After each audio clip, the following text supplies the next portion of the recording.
பெருமாள், பெருமாள், உன்னால தாங்க முடியாத ஒரு பெரும் குற்றத்தை செய்துட்ட. அதை பத்தி ஒண்ணும் மனசில் நினைக்காத. இதே போலதான் 25 வருஷங்களுக்கு முன்னால என் காலில் விழுந்து கெஞ்சினேன். ஞாபகம் இருக்கா? பெருமாள், நான் செஞ்ச குற்றத்தை நீ செய்ததா போலீஸ் கிட்ட சொல்லிடு. என் குடும்ப கௌரவத்தை காப்பாத்து. உன்னையும் உன் குடும்பத்தையும் காலமெல்லாம் காப்பாத்துறேன்னு சொன்னேன். என்னையும் விடுதலை செய்யறேன்னு சொன்ன. பெரிய மனுஷன் இல்ல நீ. செஞ்சியா நீ? இல்ல. இவன் தான் உள்ள போயிட்டானே. இனிமே யாரு நம்ம கேட்க போறான்னு நினைச்சு என் பெண்டாட்டி பிள்ளையும் தெரு தெருவா அலைய வச்சு அந்த கவலை தாங்க முடியாம என் பெண்டாட்டி செத்து போயிட்டேன். மாசிலாமணி, என் மகன் ரகுராமன் சின்ன வயசுல யார் கால்களையே பிடிச்சு என்ன விடுதலை செஞ்சான். அவன் என்ன விடுதலை செஞ்சாயா? இத மறந்தா சொல்றியா? எப்படி மறக்க முடியும்? மறக்க முடியாத விஷயம். அதுக்கு நீ எனக்கு என்ன தண்டனை பண்ணாலும் நான் அனுபவிக்கிறேன். பெருமாள், ஆனா இப்ப என்னுடைய பொண்ணு வாழ்க்கை உங்ககிட்ட தப்பா இருக்கு. உங்ககிட்ட தான் பவானி என்னுடைய வீட்டுக்கு மருமகளா வர்றதுல நான் ரொம்ப பெருமைப்பட்டேன். இந்த நிச்சயதார்த்தத்தையும் சீக்கிரமா நடக்கிறது நான் தான் ஏற்பாடு பண்ணேன். ஆனா அவளுக்கு நீதான் தகப்பன்னு தெரிஞ்சதுக்கு அப்புறம் நான் ரொம்ப வேதனைப்படுறேன்பா. பெருமாள், நான் உனக்கு செய்த குற்றத்துக்காக என் மகன் என்ன செய்வான்? அவளை நீ பழிக்கு போய் வாங்காதப்பா.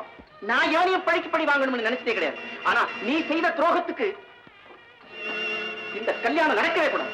பெருமாள், பெருமாள், பெருமாள், கொஞ்சம் சீக்கிரமா வாங்க. முகூர்த்தம் நெருங்கி போச்சு.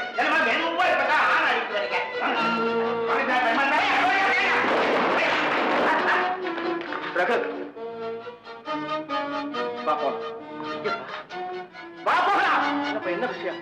இந்த கல்யாணம் நடக்காது, நடக்கவும் கூட. ஏன் சார் நடக்காது?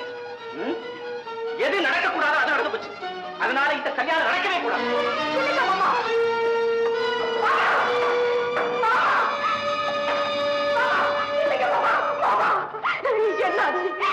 கல்யாணம் நடக்க கூடாதுன்னு சொன்னீங்க. சொல்லுங்க மாமா, சொல்லுங்க. என்னங்க சொல்லுங்கப்பா, ஏன் இந்த கல்யாணம் நடக்க கூடாது? மாமா, நான் என்ன தப்பு செஞ்சேன்? சொல்லுங்க மாமா, சொல்லுங்க.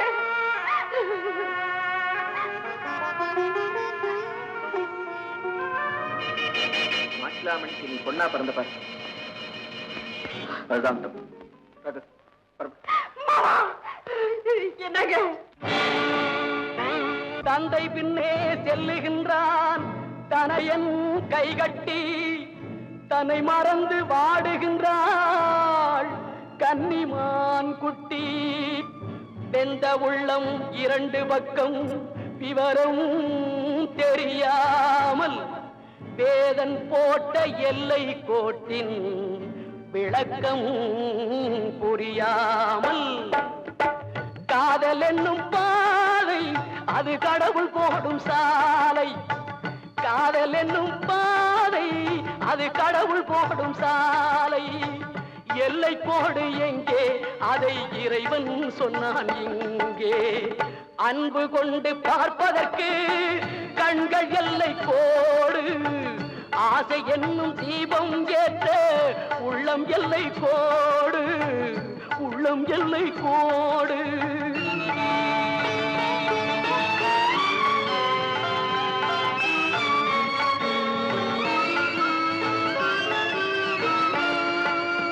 எண்ணம் யாவும் இங்கே, அதன் எல்லை கோடுகள் எங்கே?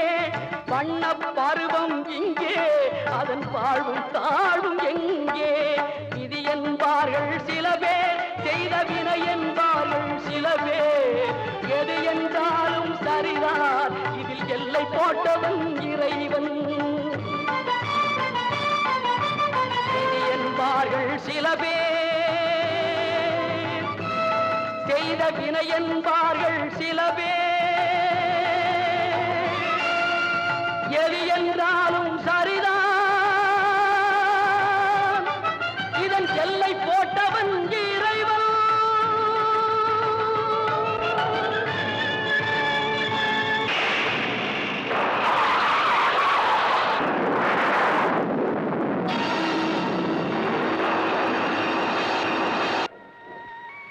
சொல்லேன்டா. அவன் சொல்ல மாட்டாமா. அவனுக்கு பிடித்தமான பெண்ணை நிச்சயார்த்தம் பண்றதுக்காக போனோம். போன இடத்துல அந்த குடும்பம் நமக்கு ஒத்து வராதுன்னு தெரிஞ்சது. அட இந்த பொண்ணு வேண்டாம் புறப்படுறாங்க, அவ்வளவுதான். மூஞ்சி மூணு வச்சுட்டு கோவச்சிட்டு இருக்காரு. பிள்ளைங்களுக்கு விரோதமான காரியத்தை பெத்தவங்க செய்வாங்களா? என் தம்பி இதுக்கா கோவம்? இந்தாமா கஞ்சி. உப்பு போட்டியம்மா? ஓ, உப்பு போடலைன்னாலும் பாதகம் இல்லம்மா. உங்க உபச்சாரத்திலேயே எனக்கு பாதி ஜுரம் போயிட்டு. இந்த கஞ்சியை சாப்பிடுங்க ஐயா. நல்லா தூங்கிட்டீங்கன்னா காலையில எல்லாம் சரியா போயிடும். ஆமா சாப்பிடு.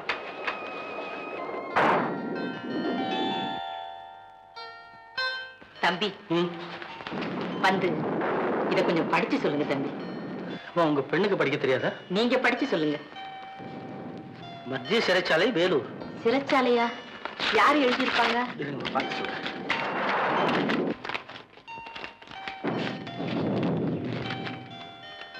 அன்புள்ள மகள் ஆனந்திக்கு உன் தகப்பனார் மாணிக்கம் எழுதி கொண்டது. யார் தம்பி? தம்பி இன்னொரு படிங்க, இன்னொரு படிங்க தம்பி. அன்புள்ள மகள் ஆனந்திக்கு உன் தகப்பனார் மாணிக்கம் எழுதி கொண்டது. என் தெய்வம் எழுதியிருக்கு தம்பி. ஆனந்தி அப்பா எழுதியிருக்காரு தம்பி. தம்பி கொஞ்சம் இருக்கு தம்பி, என் மகளை கூட்டிட்டு வந்து. கொஞ்சம் இருக்கு தம்பி, என் மகளை கூட்டிட்டு வந்து. மாணிக்கம் மத்திய சிறைச்சாலை. இத்தனை நாளா உங்களை எல்லாம் விட்டு பிரிஞ்சு இருந்ததுக்கு நீயும் அம்மாவும் என்னை மன்னிக்க வேணும். உங்களை அனாதைகளாக தவிக்க விட்டு வந்ததுக்கு கடவுள் எனக்கு தக்க தண்டனை கொடுத்துட்டாரு. யாரும் செய்த கொலைக்கு பழி என் மீது வந்து விழுந்தது. பிரபல வக்கீல் ராமனிடம் எவ்வளவோ கெஞ்சியும் பலனில்லை. இந்த கொலை நான் செய்யலையா? என்ன காப்பாத்துறியா? என்ன காப்பாத்துறியா? என் பொண்டாட்டி பிள்ளைய பார்த்து 12 வருஷம் ஆகுதுயா. ஐயா ஐயா, நான் கொலை செய்யலையா? என்ன காப்பாத்துறியா? நான் குற்றவாளி இல்லையா? நான் குற்றவாளி இல்லையா? ஐயா என்ன காப்பாத்துறியா? மாணிக்கம், மாணிக்கம், நீ நிரபராதியா? நீ நிரபராதியா? மாணிக்கம் நிரபராதியா? தம்பி ஆனந்தி வந்துட்டா. சொல்லுங்க தம்பி, அவர் என்ன எழுதியிருக்காரு? அவர் போய் ரொம்ப நாளாயிடுச்சு. திரும்பி எப்ப வர்றாரு? சொல்லுங்க தம்பி, சொல்லுங்க. எங்க அப்பா என்னதான் எழுதியிருக்காரு சொல்லுங்களேன். ஐயோ கொஞ்சம் சீக்கிரமா சொல்லுங்களேன். எங்க அப்பா என்ன எழுதியிருக்காரு? ஆனந்தி, உங்க அப்பா மாணிக்கம் இறந்துட்டாரா?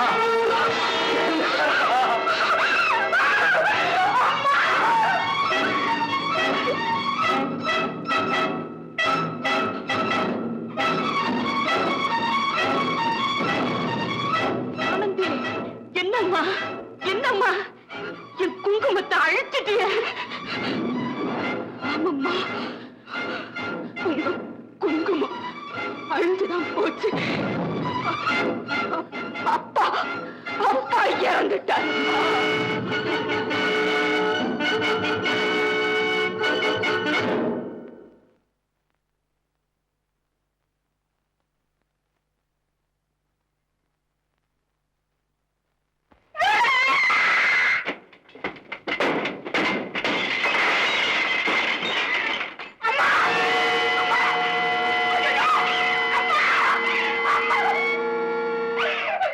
உன்னுடைய கவலையை போக்குறதுக்காகத்தான் கடவுள் எங்களை இங்க அனுப்பிச்சிருக்கார்.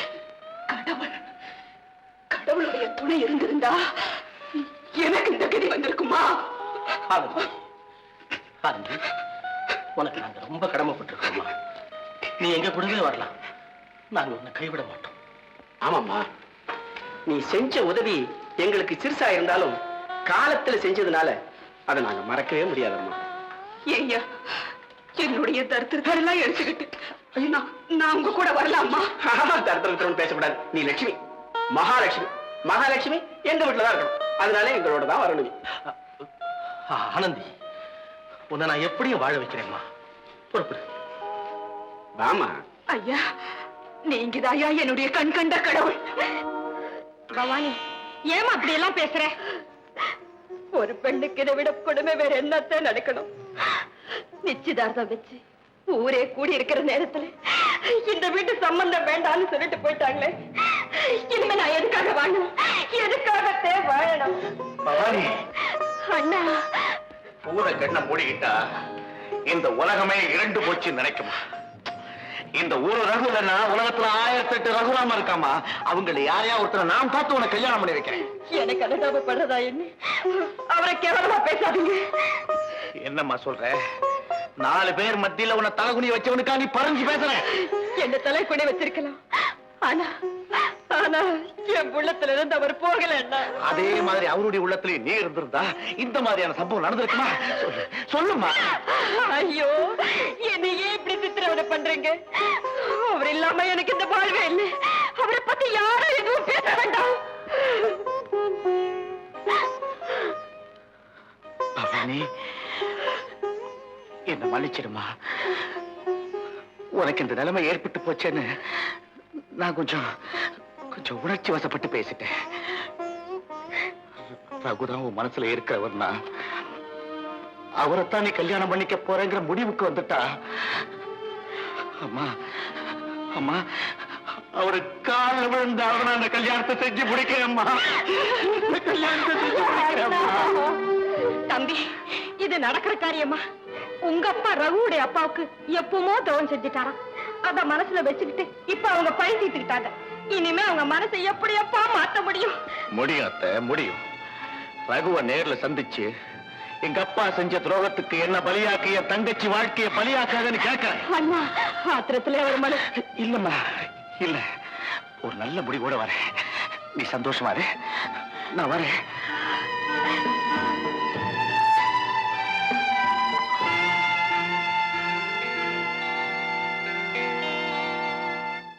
சாப்பாடு ஃபர்ஸ்ட் கிளாஸா இருக்கு. மாமா, மாமா, ஏமா நான் உங்ககிட்ட ஒண்ணு கேட்கணும். நீ ஒண்ணும் கேட்க வேண்டாமே. ஃபர்ஸ்ட் கிளாஸா இருக்கு சாப்பாடு. நீ என்ன கேட்க போறேன்னு தெரியும் எனக்கு. அதான் இல்ல. சாப்பிட்டு பத்தி தான் சொல்றேன். சாப்பாடு ஃபர்ஸ்ட் கிளாஸா இருக்கு. அது இல்ல மாமா. நீ போறப்பா. வேற என்ன? அவரு எவரு? உங்க மகன். நானும் வந்ததுல இருந்து பாத்துட்டு தான் இருக்கேன். நேரா நேரத்துக்கு சாப்பிடுறது இல்ல, சரியா தூங்குறது இல்ல, எப்ப பார்த்தாலும் முன்னுட்டே இருக்காரு. அதுக்கு காரணம் இருக்குமா? அம்மா, நீ எனக்கு ஒரு உதவி செய்வியா? சொல்லுங்க மாமா. ஆனந்தி, எனக்கு அவனை தவிர இந்த உலகத்துல வேற யாருமே இல்லை. அவனுடைய திருப்தி தான் என்னுடைய திருப்தி. அதனால அவனை மறுபடியும் முன்ன போல ஆக்குறதுக்கு உன்னாலதான் முடியும்னு நினைக்கிறேன். சரியாமா? மாமா, நான் எல்லா முயற்சியும் செய்து பார்த்துட்டேன். ஆமா ஆமா, எறும்பு ஊற கல்லும் தேயும்னு சொல்லுவாங்க. அதனால எனக்காக மறுபடியும் முயற்சி செய்து பாருமா. சரி மாமா, நான் இன்னும் முயற்சி பண்ணி பார்க்கிறேன். ஆமா ஆமா.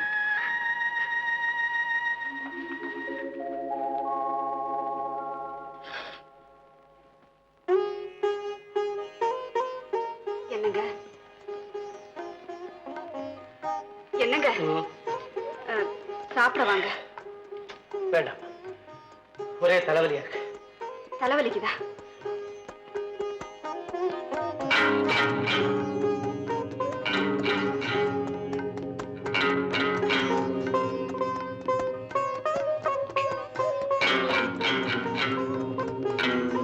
இருக்குமா? வேண்டாம், நானே போட்டு. எனக்கு ஒரு சந்தேகம். என்னது? நான் உங்களுக்கு சுமையா இருக்கேன்னு நினைக்கிறேன். அப்படியெல்லாம் ஒண்ணு இல்லம்மா. ஆனா நீ தனி மரமா ஆயிட்டேன்னு தான். அது என் விதி. கவலைப்பட வேண்டிய நானே உங்க அன்பாலே ஆதரவாலே சந்தோஷமா இருக்கு. என்னமோ எங்க அப்பாவுக்கு நீங்க தான் தூக்கு தண்டனை வாங்கி கொடுத்த மாதிரியோ, அதனால எங்க அம்மா செத்த மாதிரியோ. பின்ன என்னங்க, செய்தவன் எவனோ எங்கேயோ நிம்மதியா இருந்துட்டு இருக்கான். நீங்க அனாவசியமா கவலைப்பட்டு இருக்கீங்க. சரி சரி, வாங்க சாப்பிடலாம். வேண்டாமா, நீ போ.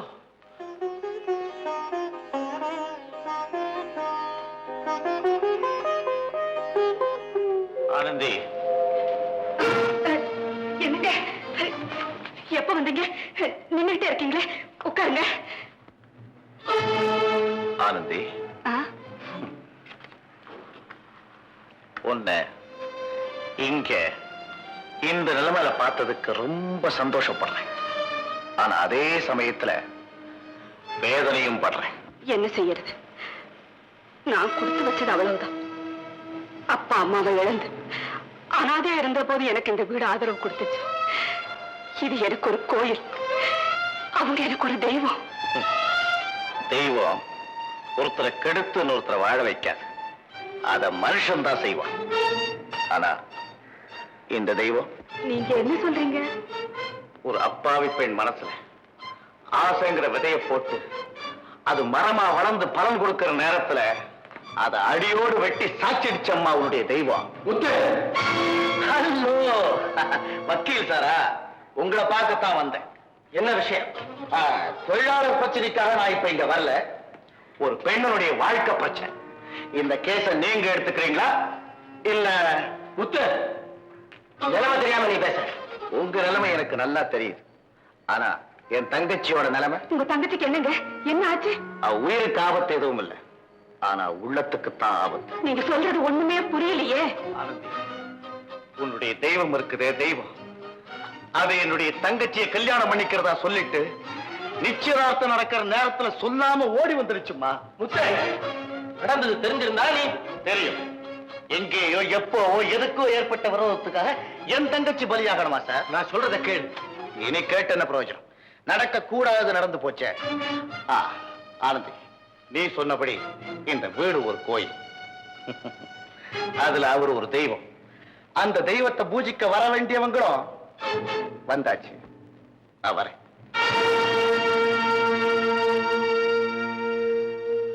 ஏங்க, அவர் சொல்லிட்டு போனதெல்லாம் உண்மைதானா? ஆமாமா. என்னங்க இது? உங்களை என்னால புரிஞ்சுக்கவே முடியல. எங்கேயோ இருந்து வந்த எனக்கு உங்க வீட்டுல இடம் கொடுத்தீங்க. உங்க உள்ளத்திலேயே இருக்கிற ஒருத்திய உதறி தள்ளுறீங்களே. ஒரு பொண்ணோட வாழ்க்கை பூ மாதிரி, அத கசக்கி எரிஞ்சிடாதீங்க. போங்க, போய் பவானியை சந்திச்சு உன்னை நான் கல்யாணம் பண்ணிக்கிறேம்மான்னு சொல்லிட்டு வாங்க. ஆனந்தி, என்னால எதுவுமே செய்ய முடியாதும்மா. எல்லாம் அப்பா மனசு வச்சதான்.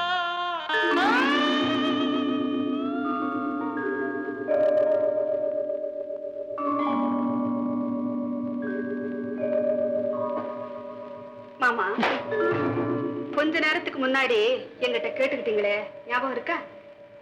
என்ன கேட்ட? இந்த உலகத்துல என் மகனை தவிர எனக்கு வேற யாருமே இல்ல, அவன் திருப்தி தான் ஏன் திருப்தி, அதனால அவனை முன்ன போல சந்தோஷமா வைக்கிறதுக்கு உன்னாலதான் முடியும்னு என்கிட்ட கேட்டுக்கிட்டீங்களே. அந்த வார்த்தையை நீங்க மனப்பூர்வமா சொல்லியிருந்தீங்கன்னா இப்பவே போங்க, போய் அந்த கல்யாணத்தை நடத்தி வைங்க. பவானியோடைய வாழ்க்கையை மலர செய்யுங்க. செய்யறேன்னு எனக்கு உறுதி கொடுங்க மாமா, உறுதி கொடுங்க.